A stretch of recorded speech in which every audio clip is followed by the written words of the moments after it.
বন্ধুরা, বিরিয়ানি নাম শুনলেই জিভে জল আসে, কিন্তু আপনি কি জানেন এই সুগন্ধ স্বপ্নের মতো খাবারটির পেছনে বিশাল এক ইতিহাসের আসল কাহিনী? কে বানিয়েছিল প্রথমে, কোথায় তৈরি হয়েছিল, আর এটি কিভাবে ভারত, বাংলাদেশে, গোটা বিশ্বের মানুষের হৃদয়ে জায়গা করে নিয়েছে? চলুন তাহলে। বিরিয়ানির শিকড় খুঁজে পেতে হলে আমাদের ফিরতে হবে প্রায় 1300 শতাব্দীতে। ইতিহাস বলছে বিরিয়ানি শব্দটি এসেছে ফার্সো বা ইরান থেকে। বিরিয়ানি শব্দের অর্থ ভাজা বা রোস্ট করা। তখন ফার্সো রাঁধুনিরা মাংস আর চাল আলাদা করে রান্না করে একসাথে পরিবেশন করত। সেখান থেকেই বিরিয়ানির সূচনা। এরপর থেকেই পৌঁছায় ভারতে মুঘল সাম্রাজ্যের হাত ধরে। ধারণা করা হয় মুঘল সম্রাট হুমায়ুনের রাঁধুনি বিরিয়ানিকে ভারতীয় ঘরানায় তৈরি করেন, কিন্তু প্রাকৃতিক জনপ্রিয়তা পায় অরঙ্গজেবের আমলে। তখন বিরিয়ানি ছিল রাজকীয় ভোজের অপরিহার্য অংশ। মুঘল রাঁধুনিরা ফার্সোর রান্না পদ্ধতিকে ভারতীয় মশলা আর চালের সঙ্গে তৈরি করে এক নতুন জাদু, যার নাম মোগলাই বিরিয়ানি।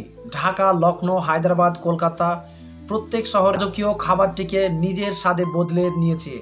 বাংলাদেশে ও কলকাতা বিরিয়ানি আগমন ঘটে 1800 শতাব্দীতে, যখন নবাব সিরাজউদ্দৌলা ও আওধের নবাব আজিদ আলী সহ কলকাতায় নির্বাসিত হন। তিনি তার রাঁধুনিদের সঙ্গে আনেন এই দুর্দান্ত রেসিপি। ঢাকা শহরে বিরিয়ানির নিজস্ব এক পরিচয় গড়ে উঠেছে। কাচ্চি বিরিয়ানি, মাংস, চাল, দই, ঘি আরও মশলা একসাথে কাঁচা অবস্থায় বসিয়ে রান্না করা হয় ঘন ঢাকায় ঘরানায়। এই ঢাকায় কাচ্চি বিরিয়ানি আজ বাংলাদেশ ঐতিহ্য প্রাকৃতিক। তবে বিরিয়ানি শুধু রাজকীয় খাবার নয়, এটা এখন প্রতিটি দেশে প্রতিটি মানুষের খাবার। যেখানেই যান না কেন, এক প্লেট বিরিয়ানির সুগন্ধ আমরা খুঁজে পাই আমাদের শিকড়, আমাদের ঐতিহ্য, আমাদের ভালোবাসা। 1300 থেকে 1400 শতকে ফার্সীয় বিরিয়ানির জন্ম হয়। 1600 শতকে মুঘলরা ভারতবর্ষে নিয়ে আসে। 1700 শতকে মমতাজ মহলের সময় সৈনিকদের জন্য বিশেষ রান্না হয়। 1800 থেকে 1900 শতকে কলকাতা, ঢাকা, হায়দ্রাবাদ, লখনৌ এসব জায়গায় নিজ স্টাইলের জনপ্রিয়তা পায়। তাহলে বন্ধুরা, এখন আপনি জানলেন বিরিয়ানির ইতিহাস শুধু খাবারের নয়, আর তাতেই জন্ম নেয় কলকাতা বিরিয়ানি, যার বিশেষ যত্ন হলো আলু আর ডিম। এটা হলো সভ্যতা স্বাদের লেখা এক কিংবদন্তি কাহিনী। ভিডিওটি ভালো লাগলে লাইক দিন, কমেন্টে লিখুন আপনার প্রিয় বিরিয়ানি কোনটি।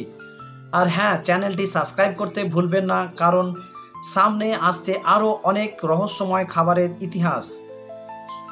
আপনারা কেউ ভুলবেন না প্লিজ। যদি ফেসবুক পেজে দেখেন তাহলে ফলো করে দেবেন, যদি ইউটিউব চ্যানেলে দেখেন তাহলে চ্যানেলটা সাবস্ক্রাইব করে আপনার মূল্যবান মতামতটা জানিয়ে আমাদের একটু সঙ্গে থাকবেন। ধন্যবাদ। সকলেই সুস্থ থাকুন, ভালো থাকুন।